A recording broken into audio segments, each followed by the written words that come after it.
Let's talk about above and below the point. This is the point of power. Below the point of power is 3 behavioral types: blame, excuses, and denial.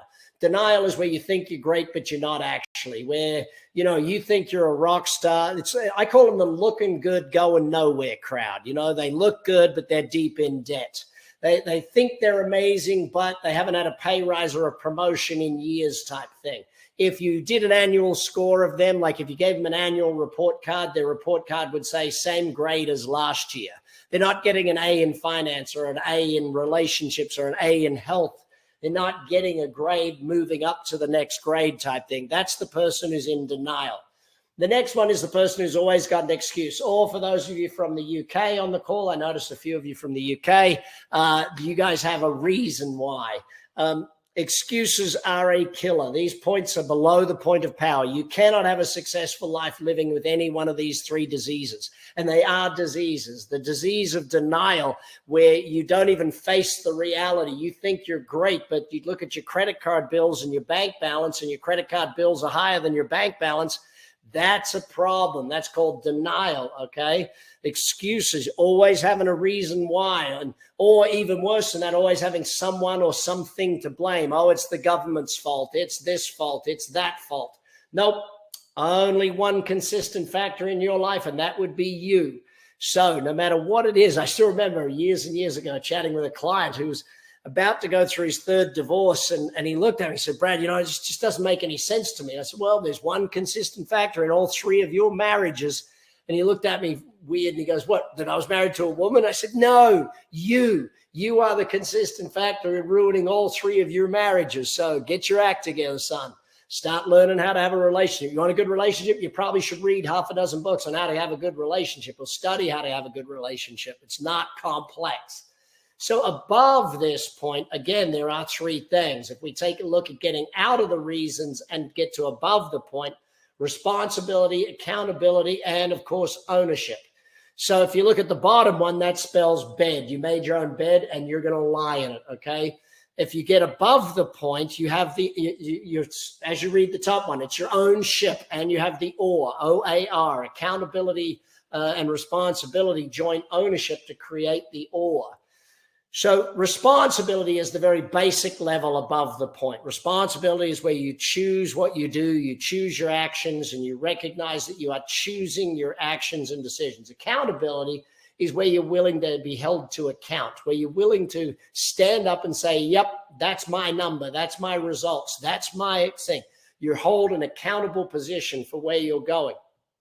And finally, ownership. You take full ownership of what is happening in your life. And some people say, there's negative things that happen to me, Brad, that are totally outside of my control. While that may be true, if you take ownership for the fact that you put yourself in a position to be there, then you have to move forward on it. And it's tough on some things, especially the negative things in life, to say, how do I take ownership for that? Ultimately, we as a community have to take ownership for everything that happens in our life, especially, given the circumstances around us at this point in time here in the States. We have to all come together and take ownership for it and stand up for the kids in our schools and stand up for what we want to believe in, and not let these 50 senators get away with stuff. Ultimately, for us in our business, in our life, if we play above the point, we get results. If we play below the point, we're stuck with reasons. We cannot have a successful life. So learning to play above that point is a very big part of it. And that's one of the reasons I'd like to invite you into my 30-day program that we're going to launch in August. So the only failure is the failure to participate. When I tell people that the only way you can fail is to do nothing, more dreams are killed by not even trying than are killed by people actually failing. Most people lose their dreams and goals in not even trying. They don't lose their dreams and goals in failure. They just, I'm not even going to give it a shot. I'm not even going to try. And that kills more dreams than any failure actually does. The moment you participate, you learn. The moment you participate, you move in a direction. The moment you participate, you get momentum.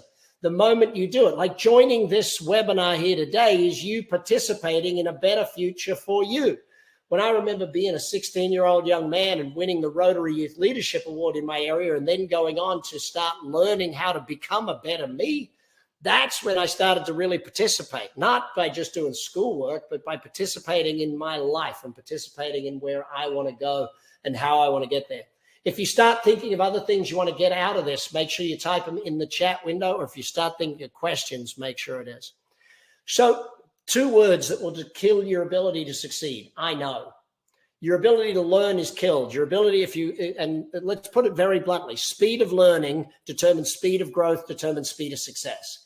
The speed with which you learn, the speed with which you grow, determines the speed with which you achieve your goals. If you learn slow, obviously you can't achieve your goals very fast, because you've got to learn so you can grow into your goals. That is the most out of it. So that's what we're looking for. So whenever you think, oh, I already know that, like some of the things I've already taught you today, I can feel some of you sitting there thinking, I already know that. I already saw Brad teach that. I already know that.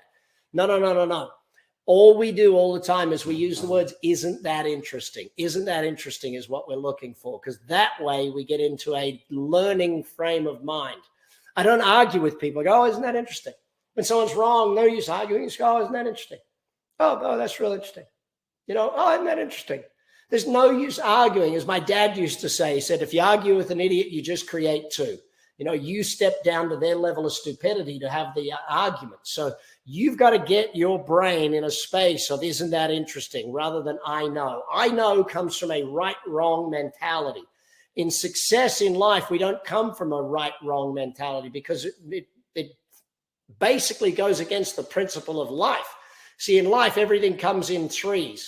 There's no such thing as left and right. There's left, right, middle. There's no such thing as up and down. There's up, down, center type thing. You have to understand that. Hot, cold, warm. Everything comes in 3s, okay? And that's the very simple. So we have to go on the gradient.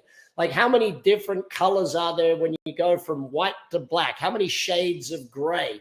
Not 50 as this book tells us, but lots more than that as the computer tells us, at least 256. So we start thinking about getting our mindset around that, and we move to an isn't that interesting mindset is a very big step in our success.